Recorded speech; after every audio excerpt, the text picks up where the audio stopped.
दोस्तों जय माता दी।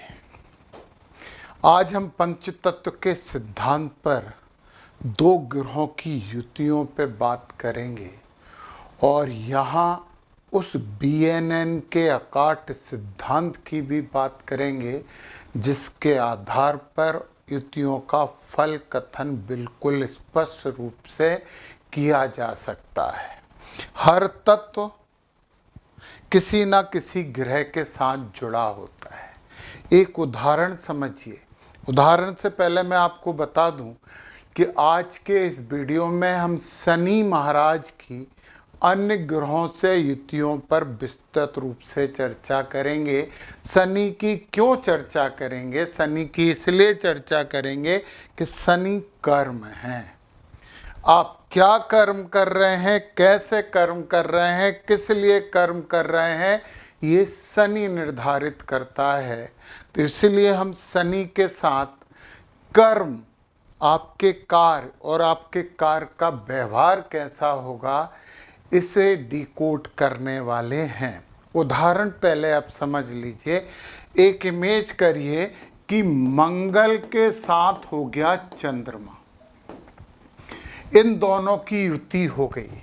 सामान्य तरीके से हम क्या बोलेंगे कि मंगल का मतलब अग्नि तत्व, चंद्रमा का मतलब जल तत्व। अग्नि तत्व एग्रेशन देता है और जल तत्व इमोशन देता है।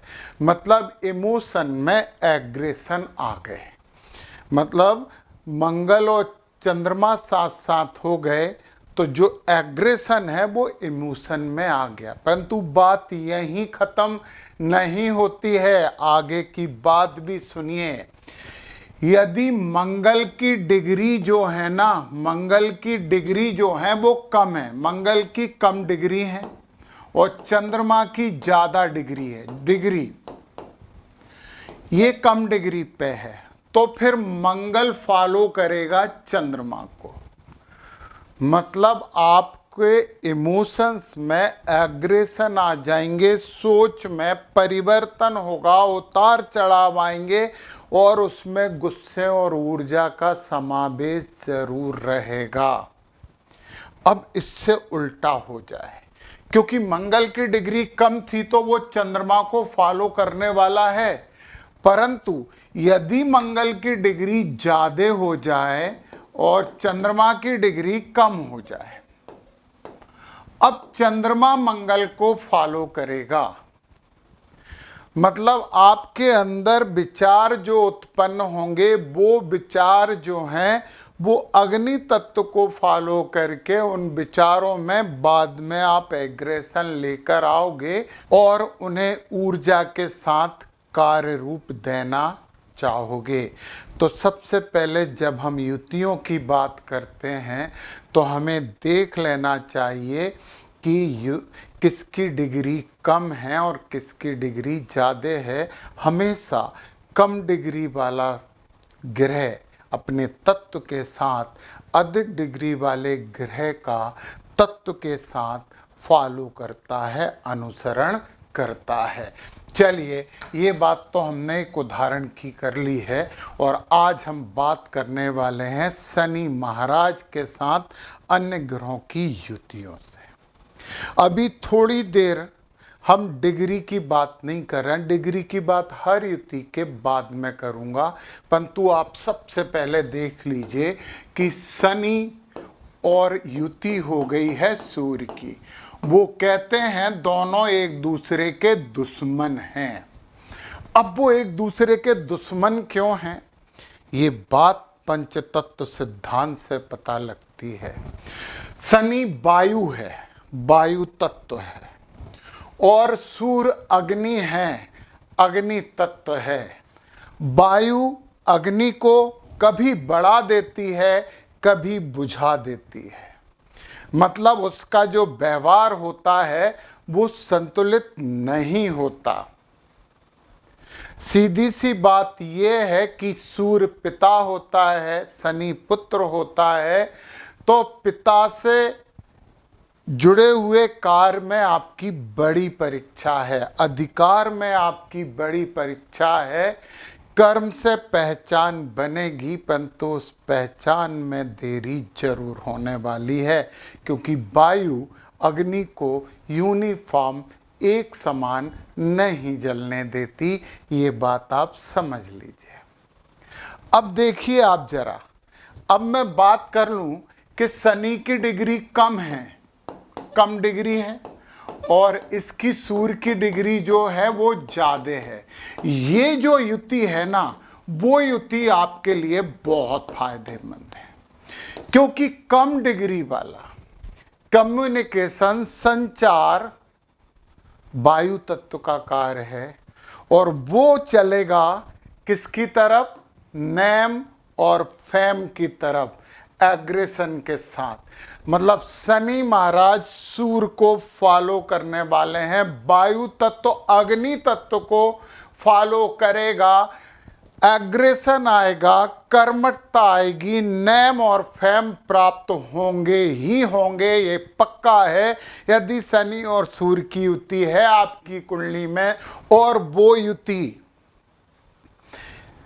किन डिग्रियों पर दोनों ग्रह बैठे हुए हैं, उन डिग्री को देखकर समझी जा सकती है।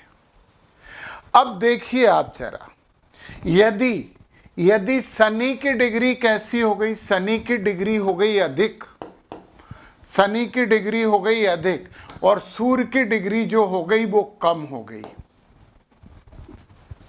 हम चूंकि कर्म की बात कर रहे हैं, हम शनि की बात कर रहे हैं, हम सूर्य की बात नहीं कर रहे, हम शनि की बात कर रहे हैं। शनि सूर्य को फॉलो नहीं करेंगे। शनि और सूर्य ये वाली डिग्री वाली युति वाले, उनके पास नेम और फेम पहले से रहता है, अब वो स्ट्रगल कर रहे हैं, अब वो स्ट्रगल करेंगे। अभी ये यहीं खत्म नहीं होता, 3-3 घरों की बात की जाती, परंतु ये एक बेसिक जानकारी आप ले लो कि नेम और फेम तो पहले से था, पिता वगैरह परिवार वगैरह बहुत अच्छा था। सूर्य की डिग्री कम है और उनके साथ शनि बैठे हैं, उनकी डिग्री ज़्यादा है। अब आपको अपना काम करने में थोड़ी ज़्यादा मेहनत करनी पड़ेगी, ये बात ध्यान रखिए। परंतु हम एक सकारात्मक बात लेके चलते हैं। हम मान लेते हैं कि शनि सूर्य को फॉलो कर रहे हैं और ये कम डिग्री वाले हैं, डिग्री में ये लगा देते हैं, और ये ज़्यादा डिग्री वाले हैं, हम ये लगा देते हैं। और ये पहले घर में यदि बैठे हैं तो आपका व्यक्तित्व तो निखरेगा, डिले होगा पर निखरेगा। आपके व्यक्तित्व में कर्म के साथ एग्रेशन ऊर्जा होगी, और आप नेम और फेम की चाहत से काम करोगे, और आपको मिलेगा भी देर से। 5 में यदि हुए, अब मैं सीधे 5 पे क्यों आ गया? 1, 5, 9 अग्नि तत्व है, इसलिए ये बात कर रहा हूं। 5 में हो गए तो प्रोसेस वो ही होगी, परंतु फील्ड क्या हो जाएगा? एजुकेशन, बच्चे, इनोवेशन हो जाएगा। और नमा यदि हो गया तो भाग्य हो जाएगा, पिता हो जाएगा, धर्म हो जाएगा। ऐसे ही ये युति यदि 2, 6, 10 में पड़ी, 2 होगी तो आपका कार्य स्थिरता के लिए होगा, क्योंकि ये जो हरे कलर से लिखे वो पृथ्वी तत्व है। 6 में हुई तो नौकरी करना चाहोगे, IAS IPS भी बन सकते हो, क्योंकि शनि सूर्य को फॉलो कर रहा है, ये बात लिख लेना। और यदि 10 में हुई तो कर्म क्षेत्र आपका बहुत अच्छा होगा, वहाँ पे आपको नेम और फेम मिलेगा, हर चीज़ डिले होके मिलेगी तो मिलेगी, परंतु कब? जब शनि की डिग्री कम और सूर्य की डिग्री ज़्यादा हो। इससे उल्टी डिग्री की बात इस वीडियो में मैं नहीं करूँगा, जब मैं BNN की एक अलग से क्लास लूँगा तो ज़रूर बात करूँगा। 3, 7 और 11 वायु तत्व हैं। शनि का प्रभाव बढ़ गया सूर्य के प्रभाव से, क्योंकि ये वायु है और शनि भी वायु तत्व वाला है।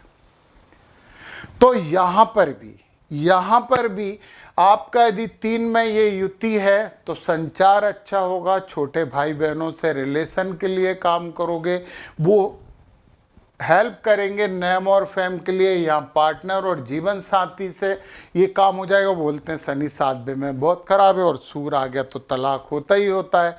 देखिए वायु तत्व उतार चढ़ाव तो पक्के होने वाले हैं, परंतु काम होगा नेम और फेम के लिए, नाम के लिए रिश्ता तोड़ सकते हो, शान के लिए रिश्ता तोड़ सकते हो। और यदि 11वें में हो गया तो लाभ के लिए काम करोगे, समाज में आपका नाम अच्छा होगा।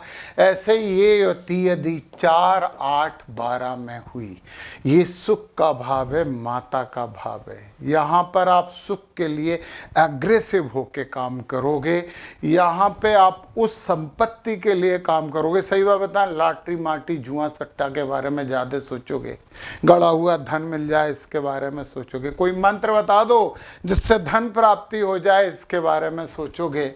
और 12 हो गया तो फिर आपका जो नेम और फेम आपको चाहिए वो आध्यात्मिकता से चाहिए, धर्म से चाहिए, और कई बार तो कर्जा लेके भी काम कर सकते हो। तो ये बात हमारी हो गई शनि और सूर्य की युति से। अब हम जितनी भी युति पढ़ेंगे उनमें आप एक बात मान लेना कि शनि की डिग्री कम है और दूसरे ग्रह की डिग्री ज़्यादा है, शनि उसे फॉलो कर रहा है, ये बात आप मान लेना। अब शनि और मंगल की युति, उन्होंने कहा कि बहुत खतरनाक युति होती है, और हमने माना है कि शनि की डिग्री कम है और मंगल की डिग्री ज़्यादा है। मंगल भी अग्नि तत्व होता है और शनि वायु तत्व तो होता ही है, परंतु एक इम्पोर्टेंट बात बताएं कि मंगल की अग्नि कर्मठता की अग्नि होती है। मंगल काम को जल्दी करना चाहता है, शनि काम को आसानी से करना चाहता है। ये सबसे संघर्षपूर्ण युति है। मंगल दौड़ना चाहेगा, शनि रोकना चाहेगा, शनि मंगल को फॉलो करेगा। शनि कर्मठ है, आपको मेहनत, कड़ी मेहनत और संघर्ष से सफलता मिलती है, परंतु गुस्सा भी बहुत ज्यादा आपको आएगा, क्योंकि वायु तत्व अग्नि तत्व को फॉलो कर रहा है। आप एक रणनीतिक योद्धा बन सकते हैं, परंतु आपके अंदर क्रोध दबा रहेगा ज्वालामुखी की तरफ, और कई बार छोटी मोटी चोटें भी यहाँ पे लगती रहती हैं। यहाँ पे यदि ये युति हुई तो धन और परिवार के लिए काम होगा। यहाँ पर यदि ये युति हुई कहाँ पे, 5वें में, सॉरी हम सबसे पहले घर की बात कर लेते हैं, समझ लें इसे। यदि इस भाव में हुई तो अग्नि तत्व तो बढ़ गया, एग्रेशन बढ़ जाएगा। 5वें में भी एग्रेशन बढ़ेगा, परंतु फील्ड अलग होंगे, मैं बता ही चुका हूँ। शिक्षा, आनंद और बच्चों का फील्ड है, धर्म का फील्ड है। एग्रेशन तीनों घरों के लिए बढ़ेगा। यहाँ पे यदि युति हुई तो धन के लिए जुनून आएगा। यहाँ पे यदि ये युति हुई तो सेवा के लिए, नौकरी के लिए बहुत तत्पर रहोगे, और यहाँ पे युति हुई तो नौकरी करोगे एग्रेशन के साथ। यदि ये युति यहाँ हुई तो पराक्रमी आप रहोगे, साहस रहेगा। यहाँ हुई तो पार्टनर से भी विवादों के साथ अच्छा काम हो सकता है। यहाँ हुई तो लाभ लोगे अपने एग्रेशन और कर्मठता के साथ। और यदि 4 में ये युति हुई तो सुख, एग्रेशन में सुख कहाँ मिलता है, सुख की तलाश में रहोगे एग्रेसिव होके, और वाहन और रियल एस्टेट का काम आप जम के करोगे, और उसमें हानि लाभ दोनों होंगे, क्योंकि वायु अग्नि को बढ़ाता और कम करता है, और ये जल तत्व है तो इमोशनल होके काम करोगे आप रियल एस्टेट में। यहाँ हुई तो पीड़ा प्राप्त होगी, परंतु आपको कुछ डील के वो फायदा मिल सकता है जो आपने नहीं सोचा। यहाँ युति हुई तो एक्सपोर्ट इंपोर्ट और विदेशी संबंध भी आपको फायदा दे सकते हैं। ये बात हो गई हमारी शनि और मंगल की युति की। अब हम शनि और बुध की युति की बात करें। वायु तत्व पृथ्वी तत्व से जुड़ गया, शनि प्लस बुध, और हमने ये माना है। अब घरों की बात आप समझ गए होंगे। 1, 5, 9 अग्नि तत्व हैं, 2, 6, 10 पृथ्वी तत्व हैं, 3, 7, 11 वायु तत्व हैं, और 4, 8, 12 ये जल तत्व है, इमोशन बढ़ाते हैं। है ना। ये बातें आप समझ गए, इसलिए अब सीधी युति की बात कर लेता हूँ। वीडियो बहुत बड़ा हो जाता है तो आपको लगता है कि इतना टाइम कौन दे, तो कम समय में ज़्यादा समझने की कोशिश करें। ये बहुत अच्छी युति है, एनालिटिक युति है, विश्लेषणात्मक युति है, बहुत गहरी सोच हो जाती है और बातें बड़ी गंभीरता से करते हो। मतलब आपसे कि कोई पूछे कि खाना क्या खाया तो बड़े सोच समझ के बोलोगे, आज मैंने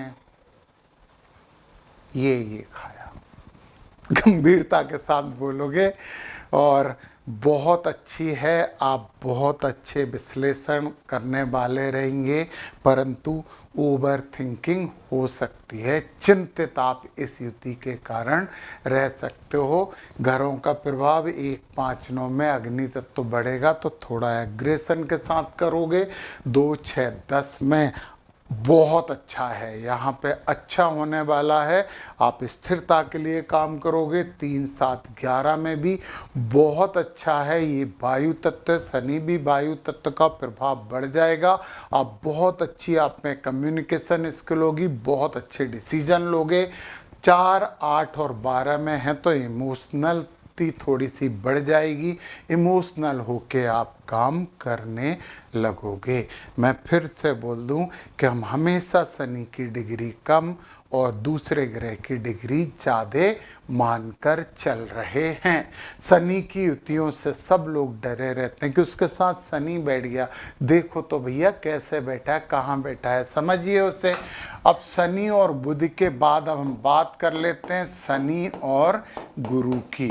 और गुरु आपको पता है आकाश तत्व होते हैं, ये आकाश तत्व, और आकाश तत्व तो सबको संभाल लेता है।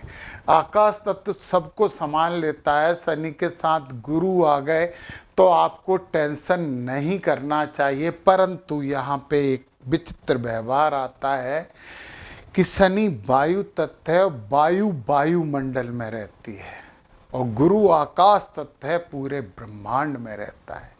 मतलब एक बहुत बड़ा विस्तार है और एक बहुत लिमिटेशन वाली चीज है। जीवन दर्शन में गहराई होगी, धीरे धीरे ज्ञान प्राप्त होगा, धर्म और कर्म का संतुलन होगा, न्यायप्रिय व्यक्ति बनेंगे, परंतु हो सकता है कि आपको लोगों पर विश्वास कम हो। और फिर मैं बताऊं कि ये युति 1, 5, 9 में हुई तो आप जो धर्म कर्म की बात कर रहे हैं, जो डेप्थ में गहराई है, उसमें एग्रेशन और शक्ति आ जाएगी इन घर से रिलेटेड। 2, 6 और 10 में हुई तो थोड़ा सा आपको पृथ्वी की एक आधार मिलेगा, अच्छे हैं। 3, 7, 11 में हो तो वायु तत्व बढ़ जाएगा, थोड़ा सा कम्युनिकेशन और भ्रम बढ़ा लोगे। और 4, 8 और 12 में है तो इमोशनली अटैचमेंट आप में आएगा, किसी से भी जुड़ोगे तो इमोशनली जुड़ोगे। ये हमारे आकाश तत्व और वायु तत्व की युति हो गई। अब शनि और शुक्र की युति हो जाए। शनि तो वायु हैं और शुक्र हैं, और शुक्र हैं जल, परंतु ये चंद्रमा वाले जल नहीं है, ये चंद्रमा वाले जल नहीं है। चलो यहीं पे अपन 2 युतियों की एक साथ बात कर लेते हैं। शनि प्लस चंद्र, और चंद्र भी जल है। एक ऐसा जल है जो मन को प्रभावित करता है, एक ऐसा जल है जो तन को प्रभावित करता है। मतलब चंद्रमा मन का जल है और शुक्र तन का जल है, भौतिकता का जल है। भावनाओं में हलचल पैदा करेंगे दोनों मिलकर। जब भावनाओं में हलचल होगी, अकेलापन महसूस करोगे चंद्रमा के साथ, परंतु शुक्र के साथ यदि ये बात हो रही है तो आपके प्रेम संबंध परिपक्व बनेंगे, आप किसी से जुड़ना चाहोगे।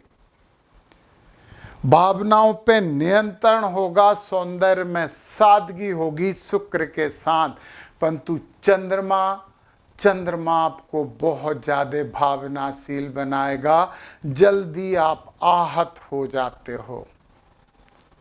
यदि संतुलन हुआ तो धैर्यवान होगे, परंतु असंतुलित हुआ तो ये युति डिप्रेशन का भी कारक होती है, अवसाद का भी कारक होती है। ये युति भौतिकता देती है। आप भौतिकता, भौतिक चीजों के प्रति बहुत ज्यादा आकृष्ट होते हो। शनि और शुक्र की बात कर रहा हूं।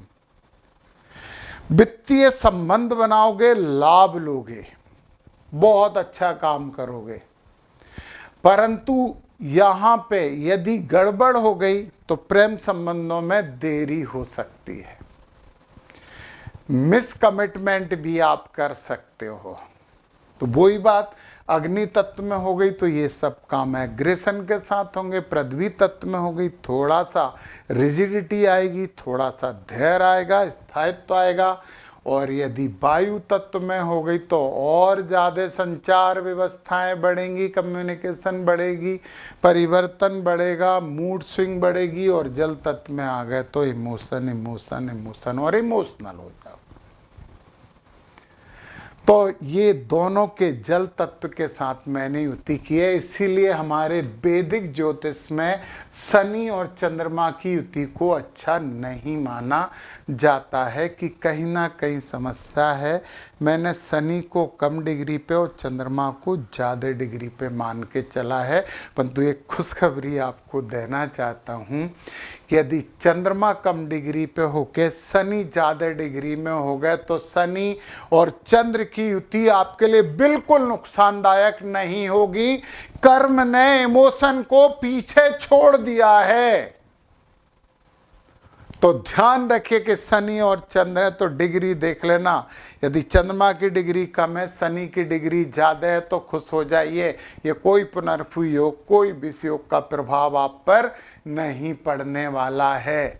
चलिए अब मैं बात करने वाला हूँ शनि और राहु की। इसे तो पिशाच योग कहते हैं क्योंकि दोनों वायु तत्व हैं। और वायु तत्व अति सर्वर्त वर्जित और राहु भ्रम की वायु होती है, ये यथार्थ की वायु होती है। और जब ये भ्रम की वायु होती है, जब यथार्थ पे भ्रम का पर्दा पड़ता है तो ना तो वो भ्रम रह जाता है ना ही यथार्थ रहता, परंतु बहुत ज़्यादा महत्वाकांक्षा बढ़ जाती है। और सही बात बताएं कि ये शनि और राहु की युति वाले कहते हैं कि इसको मार दो यदि हमें लाभ मिल रहा है। तो ये सोचते हैं, असामान्य सोच हो जाती है। सामाजिक संरचनाओं को, नियम कायदे कानून को आप मानने से इनकार करने लगते हैं, परंतु बड़े संगठन से जुड़ सकते हैं, राजनीतिक रूप से सफल हो सकते हैं, बहुत राजनीतिक सफलता मिल सकती है। चिंतित आप रहोगे, जुनून आप में जरूर रहने वाला है। और फिर ये तत्वों के आधार पे पूरे 12 ग्रहों को प्रभावित करते हैं। 1, 5, 9 में बहुत समस्या है, 2, 6, 10 में कम समस्या है, 3, 7, 11 में भी कम समस्या है, परंतु 4, 8, 12 में बहुत समस्या है इस युति में। तो पिशाच योग ऐसे ही नहीं कहा जाता। सब युतियों का जो निष्कर्ष निकला है वो पंच तत्व के सिद्धांत से होकर आया है, ये बात आप मान लीजिए। अब अंतिम युति की बात कर लें, शनि प्लस केतु। अच्छा एक बात बता दें, शनि तो वायु है, केतु को अग्नि बोलते हैं, अग्नि तत्व है, एग्रेशन तत्व है। और पता है वायु भी मानते हैं, कई लोग केतु को वायु भी मानते हैं। हम मान लेंगे कि वायु चलने वाली अग्नि है तो ये बड़ी आध्यात्मिक युति है, बड़ी कार्मिक युति है।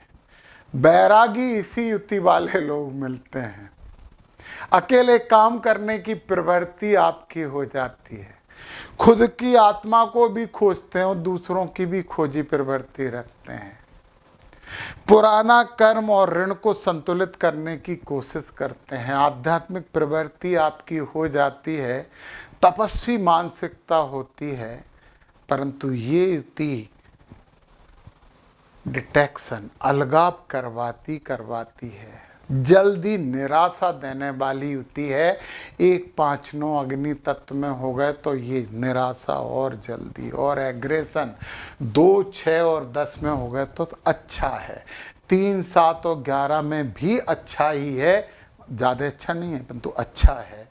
4, 8, 12 में तो और गड़बड़ हो जाती है।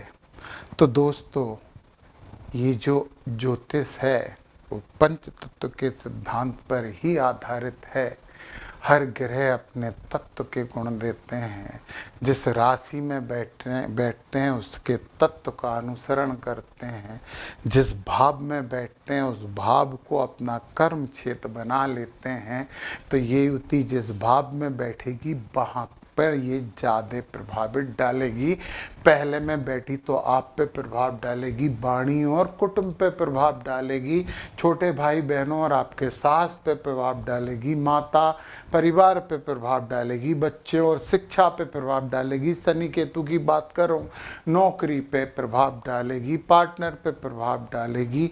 ये आध्यात्मिक गूढ़ता पीड़ा प्रदान कर सकती है, धर्म को प्रभावित करेगी, कर्म को प्रभावित करेगी, सामाजिकता और लाभ को प्रभावित करेगी, और अध्यात्म और वैराग को अलगाव दे देगी। तो ये सब इन युतियों की डीकोडिंग जब होती है तो केवल तात्विक सिद्धांत से होती है। थोड़ा सा ध्यान दे के समझ लें तो अपनी पूरी कुंडली को ऐसे डिकोड कर सकते हैं जैसे आपकी पूरी जिंदगी की गाथा इसमें लिखी है, पुरानी भी और अगली भी। आपको नक्षत्र समझना चाहिए क्योंकि नक्षत्र भी तो एक तत्व को लेके चलते हैं। आगे वीडियो में मैं उनकी भी बात करूंगा। नक्षत्र की बुनियादी और पूरी जानकारी लेने के लिए नीचे डिस्क्रिप्शन में मेरे ऐप के लिंक है, उसे ले लीजिए ऐप को और अपना ज्ञान बढ़ाइए। और पंच तत्व समझना ही समझना है। जय माता दी।